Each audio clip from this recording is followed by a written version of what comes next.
بسم اللہ الرحمن الرحیم باب ما جاء فی صیام ستۃ ایام من الشوال یا من شوال۔ اب یہ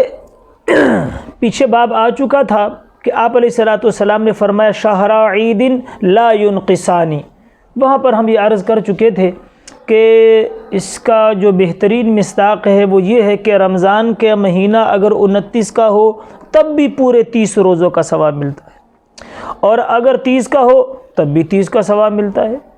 کیونکہ یہ تو مہینے کا 29 اور 30 کا ہونا، اور دوسری اس کی ساخت اللہ نے ایسی بنائی ہے خاص طور پہ رمضان کے مہینے کی کہ یہ اکثر اور بیشتر 29 کا پورا ہوتا ہے، 30 کا بہت کم پورا ہوتا ہے۔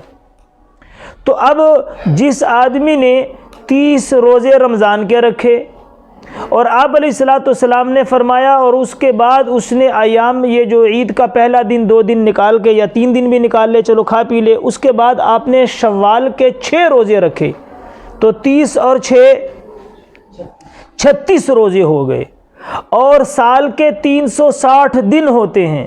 اور اللہ جل جلالہ نے فرمایا کہ من جاء بالحسنہ فلہ 10 امثالھا، جو ایک نیکی لے کر آئے گا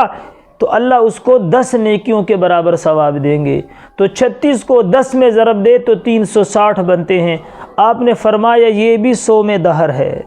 یعنی جو آدمی رمضان المبارک کے پورے روزے رکھے چاہے 29 ہی کیوں نہ ہو ثواب 30 کا ملے گا، اور 6 روزے شوال کے رکھے بعد میں تو یہ آدمی حکماً 100 مدہر ہے۔ جب یہ اللہ کی بارگاہ میں قیامت کو پیش ہوگا تو یہ آدمی پوری زندگی روزہ رکھنے والا شمار ہوگا۔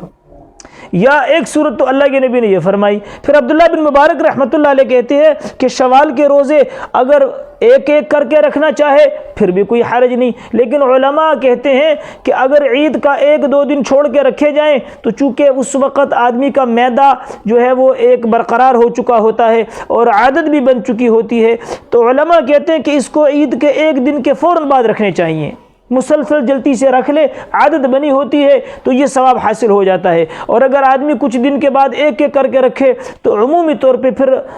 مرد حضرات اس میں بڑے کمزور پائے جاتے ہیں، وہ نہیں رکھتے، عورتیں پھر بھی تکڑی ہوتی ہیں الحمدللہ رکھ لیتی ہیں۔ تو اگر ایک صورت تو یہ ہے کہ رمضان کے روزے رکھے اور 6 شوال کے رکھ لے تو یہ آدمی 100 مدہر یعنی ساری زندگی روزے رکھنے والا شمار ہوگا۔ دوسرا آپ علیہ الصلوۃ والسلام نے فرمایا کہ پھر یہ نہیں تو آگے باب آ رہا ہے ایام 20 کا کہ ہر مہینے یا تو جیسے پچھلی باب گزر گئی کہ ہر مہینے کے شروع کے 3 روزے رکھ لے، یا یہ نہیں تو چاند کی 13 اور 14 اور 15 ایام 20 ان کے روزے رکھ لے، تو یہ آدمی بھی مسلسل سارا زندگی روزہ رکھنے والا شمار ہوگا۔ جب یہ ہر مہینے 3 روزے رکھے گا تو من جاء بالحسنہ فلہ 10 امثالھا، اس قاعدے کے مطابق اس کو بھی کیا ہوگا 30 روزوں کا ثواب ملے گا، اس کو بھی کیا ہوگا 30 روزوں کا ثواب ملے گا۔ اچھا اب یہ ہوا کہ یہ 30 روزے یہ ہر مہینے میں 3 روزے رکھے گا تو اور شوال کے بھی 6 رکھے گا، تو فرمایا رمضان اس کا فالتو بچ جائے گا۔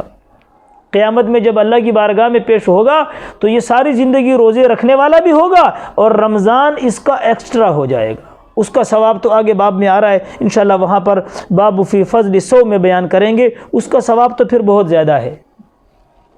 دوسری یہ جو 3 روزے ہر مہینے کے ہیں ان کے بارے میں ایک حدیث اور بھی ہے۔ حضرت ابو ہریرہ رضی اللہ تعالیٰ عنہ فرماتے ہیں کہ حضور علیہ الصلوۃ والسلام نے میرے سے وعدہ لیا تھا کہ میں 3 کام کروں۔ پہلا کام یہ کہ اللہ ینام الا علی وتر، اور یہ بات پیچھے گزر چکی ہے کہ اس سے وتر حقیقی مراد نہیں، تہجد کا بدل مراد ہے کہ سونے سے پہلے جب سونے لگے تو آپ اس سے پہلے تہجد کی 4، 6 یا 8 رکعتیں پڑھ لیں،